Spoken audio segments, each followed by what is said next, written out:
마크입니다, 마크. 이분들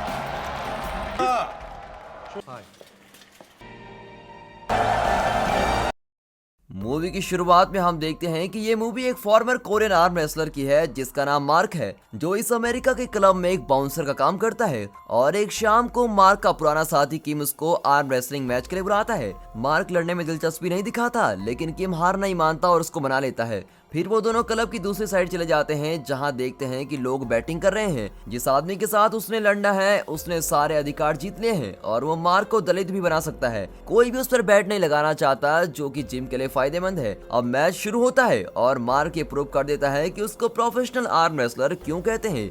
mark का opponent अपना सारा जोर लगा लेता है, लेकिन मार्क का हाथ 1 इंच भी नहीं हिलता। बिना कोई कोशिश करे मार्क ये मैच आराम से जीत जाता है और किम को सारे पैसे मिल जाते हैं। लड़ाई तब शुरू होती है जब जो आदमी मैच हार गया था वो अपनी हार नहीं मानता। वो किम को मारता है, जिसकी वजह से मार्क और कुछ लोगों के बीच में लड़ाई हो जाती है और लड़ाई की वजह से मार्क को जॉब से निकाल दिया जाता है। एक हफ्ते बाद मार्क को ग्रोसरी स्टोर में सिक्योरिटी की जॉब मिल जाती है। मार्क एक सिंपल सी लाइफ जीना स्टार्ट करता है और वो अपनी लाइफ से बहुत ही खुश है, लेकिन कभी कभी उसको फैमिली की याद आती है। अब एक दिन मार्क को किम की कॉल आती है। वो मार्क को कोरिया आने के लिए कहता है और कहता है कि यहाँ एक आर्म रेसलिंग कंपटीशन है जो सी आउट में शुरू होने वाला है और जीतने वाले को इंटरनेशनल लेवल पर खेलने का मौका मिलेगा। मार्क काफी देर तक अपने पुराने मेडल्स को देखता है और अपनी जिंदगी का सबसे बड़ा रिस्क लेने के लिए तैयार हो जाता है। वैसे दोस्तों, जिंदगी में कुछ मोमेंट्स ऐसी आती हैं जहां पर हमें अपनी लाइफ में रिस्क लेना ही पड़ता है। दोस्तों, आपके साथ ऐसा कोई इंसिडेंट हुआ है जब आपको लगा हो कि इतना बड़ा रिस्क मैं कैसे ले सकता हूं या ले सकती हूं? अपने इंसिडेंट हमें जरूर बताइएगा। अब मार्क सी आउट पहुंच जाता है और किम उसको लेने आता है। वो दोनों रेस्टोरेंट जाते हैं और खाते वक्त बिजनेस की बातें करते हैं। किम मार्क का एजेंट बनना चाहता है और उसके सारे बिजनेस को देखना चाहता है। किम मार्क को गुड विशेस देता है और इस बैटिंग वाले बिजनेस में जाना चाहता है जिससे वो और भी ज्यादा पैसे कमा सके, और इसके लिए उसको मार्क की स्किल का फायदा उठाना पड़ेगा। फिर पूरे दिन के लिए वो दोनों सी आउट में घूमने जाते हैं। किसी एक जगह में लोगों को लगता है कि मार्क यहाँ टूरिस्ट के अट्रैक्शन के लिए आया है और उसके साथ फोटोज भी लेते हैं। अमेरिका में रहने की वजह से मार्क की कोरियन भाषा काफी खराब हो गई होती है, जिसकी वजह से उसको बात करने में दिक्कत आती है। फिर मार्क और किम एक क्लब में जाते हैं। मार्क के कॉर्नर में खड़ा होकर एक बाउंसर के काम के बारे में सोचता है। होटल की तरफ जाते वक्त किम मार्क से पूछता है कि क्या तुमने कभी अपनी माँ को ढूंढने की कोशिश की? अब ये बात सामने आती है कि मार्क को अडॉप्शन सेंटर भेज दिया गया होता है। मार्क कहता है कि उसको किसी से भी मिलने में कोई दिलचस्पी नहीं है, जो भी था वो पास्ट में ही था। उसके बाद किम मार्क को लव होटल में छोड़ देता है और यहाँ वो रात गुजारता है। मार्क पहली बार वाइब्रेटिंग वाटर बेड देखता है, लेकिन उसका ध्यान गिफ्ट बॉक्स पर जाता है। जब मार्क गिफ्ट बॉक्स खोलता है तो उसमें फोन निकलता है और उसमें मार्क की असली माँ का पता होता है। दूसरी तरफ दिखाते हैं कि किम मिलियनर लियोन शार्क, जिसका नाम यू है, मार्क को स्पॉन्सर करने के लिए कहता है। शुरुआत में जब किम यू के पास बिना परमिशन से उससे बात करने जाता है तो उसका उल्टा लटका दिया जाता है, लेकिन मार्क की वीडियो देखने के बाद वो मार्क को स्पॉन्सर करने के लिए मान जाता है।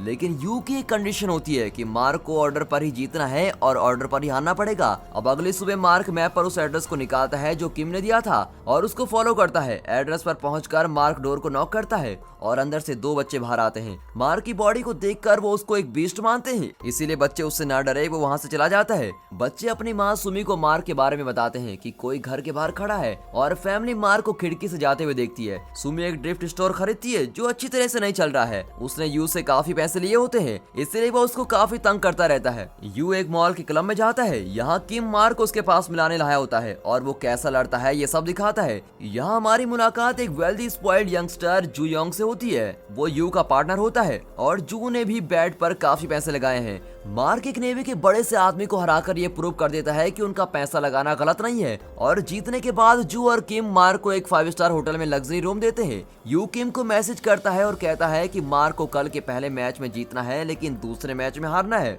अब किम डर जाता है क्योंकि मार्क इस बात के लिए नहीं मानेगा। किम और मार्क डिनर के लिए बाहर जाते हैं और वहाँ किम उसको सेकंड मैच में हारने की बात करता है। किम सरप्राइज हो जाता है क्योंकि मार्क बिना पैसे के हारने के लिए तैयार हो जाता है। अब अगली सुबह हम देखते हैं कि सुमी अपने बच्चों को स्कूल के लिए तैयार कर रही है। जू योंग को लगता है कि वो बड़ा इंसान फिर उनके घर के बाहर आएगा और सुमी को लगता है कि मार्क ही है जिसको वो दोनों बच्चों के बाद जानती है। सुमी कुछ पुरानी पिक्चर्स लेकर आती है और छोटे मार्क की उसकी माँ के साथ फोटो दिखाती है। बच्चे और मार्क फिर टकराते हैं। छोटा जी ही काफी एक्साइटेड होता है, लेकिन बड़ा जुयोंग धमकी देता है कि अगर मार्क उसे दोबारा दिखाई दिया तो वो पुलिस को फोन करेगा। अब अगले सीन में हम कोरिया के नंबर 1 आर्म रेसलर कोम्बो को देखते हैं। यू उसको शाम को क्लब में बुलाता है ताकि वो मार्क की स्किल्स को देख सके।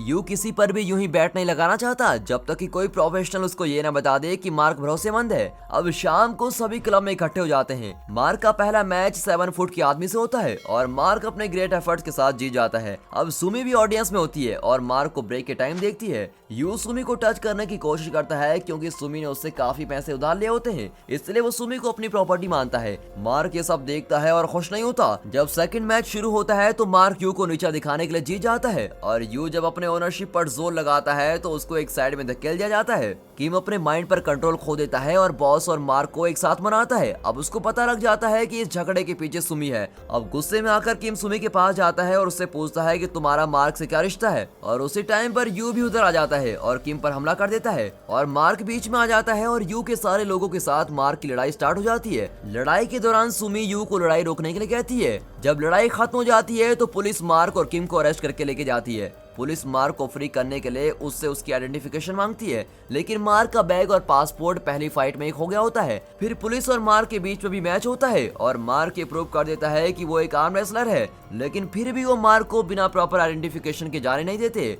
वैसे ही सुमी अपने दोनों बच्चों के साथ पुलिस स्टेशन पहुंचती है। सुमी के पास मार्क का पासपोर्ट है जिसमें मार्क और उसकी माँ की फोटो है जो उसकी आइडेंटिटी प्रूव कर देता है और ये पता लगता है कि सुमी मार्क की स्टेप सिस्टर है और उसकी असली माँ की डेथ कुछ साल पहले हो चुकी है। और ये सुनकर मार्क टूट जाता है और उसको पता नहीं चलता कि अब क्या करना है। सुमी फिर किम और मार्क को कुछ दिनों के लिए घर पर रहने के लिए बुलाती है। बच्चे मार्क की अलग पर्सनैलिटी की वजह से उसको प्यार करने लग जाते हैं। छोटे जूहों को मार्क के साथ रहना अच्छा लगता है जबकि जूहों को मार्क से बात करना भी अच्छा लगता है। अब हम देखते हैं कि घर के बाहर कुछ टीनेजर्स स्मोक कर रहे होते हैं। जब सुमी उनको जाने के लिए कहती है तो वो नहीं जाते, लेकिन जैसे ही मार्क उनको दिखाई देता है तो वो सुमी से माफी मांगते हैं और वहां से एकदम चले जाते हैं। अब अगले दिन यू के लोग सुमी से पैसे मांगने आते हैं और उसको धमकाते हैं। उसी वक्त मार्क अपनी सारी चीजों के साथ वहां से जाने का सोचता है क्योंकि वो उन पर भार नहीं बनना चाहता। वो थोड़ी दूर जाता है लेकिन ठग्स को देखकर उसको रियलाइज होता है कि उसको फैमिली के साथ रहना चाहिए। अब अगले कुछ दिनों के लिए वो एक साथ काफी मजा करते हैं। वो रेस्टोरेंट में खाना खाने जाते हैं, एक साथ खेलते हैं और एक हैप्पी फैमिली की तरह रहते हैं।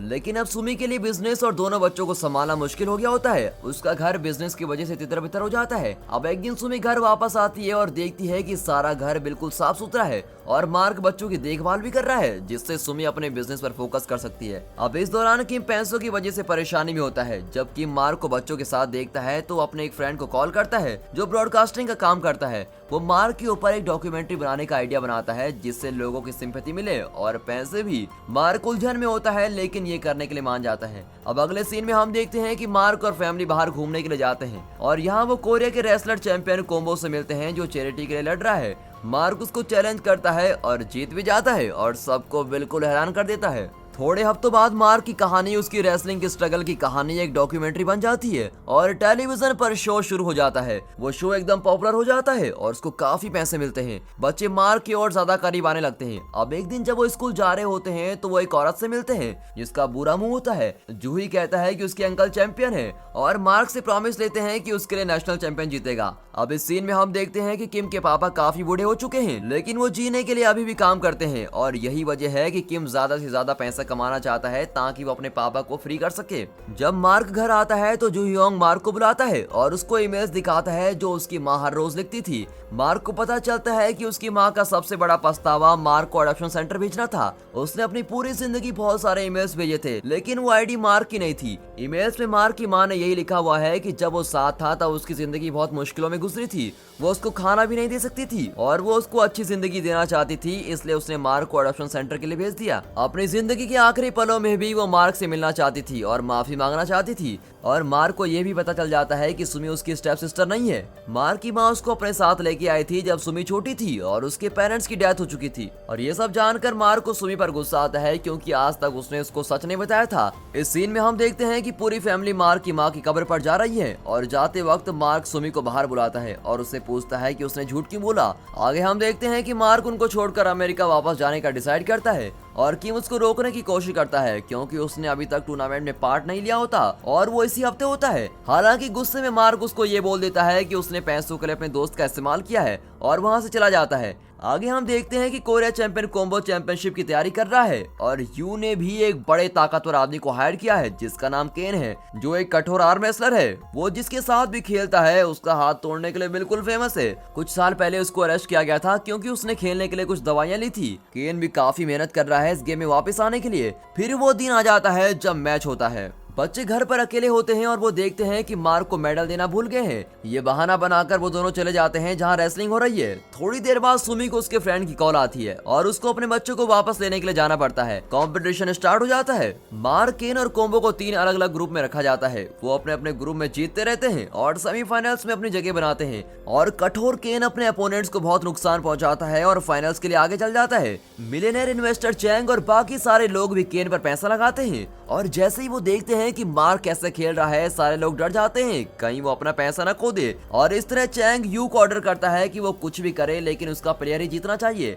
इसलिए यू किम के पास जाता है और उसको $200,000 ऑफर करता है ताकि वो मार्क को कॉम्बो के खिलाफ सेमीफाइनल्स में हारने के लिए बोल सके। और किम ये डील एक्सेप्ट कर लेता है लेकिन मार्क हारने से मना कर देता है। किम को बड़ा ही दुख होता है क्योंकि इन पैसों से वो अपना सारा कर्जा चुका सकता था और अपनी सारी ख्वाहिशें पूरी कर सकता था। लेकिन मार्क के लिए कुछ भी इम्पोर्टेंट नहीं था क्योंकि उसने जूही से जीतने का प्रॉमिस किया था। हालांकि मार्क कॉम्बो से मैच में तेजी से लड़ता है और आखिरकार जीत जाता है। मैच में ब्रेक के दौरान यू किम को पकड़ता है और उसको मारना स्टार्ट कर देता है। हालांकि मार्क उसको रोक देता है। वो उसको जमीन पर गिरा देता है और अपने फ्रेंड को बचा लेता है। अब किम सारे पैसे के बारे में भूलकर मार्क को किसी भी हाल में जीतने के लिए कहता है और फाइनल मैच शुरू हो जाता है और सब सांसें रोककर खड़े हैं। केन बेईमानी से खेलता है और अपने हाथ स्लिपरी कर देता है। केन मार्क के अंगूठे को भी जोर से खींचता है और उसको हर ब्रेक में कमजोर कर देता है और बॉल्स केन के कोर्ट में गिरने वाली होती है। लेकिन वैसे ही मार्क अपने बच्चों की तरफ देखता है जो उसके लिए आए हैं। मार्क खुद को बच्चों के सामने प्रूव करने के लिए एकदम से केन का हाथ हटा देता है और लास्ट सीन में हम देखते हैं कि मार्क टेलीविजन में कहता है कि वो अपनी माँ से बहुत प्यार करता है।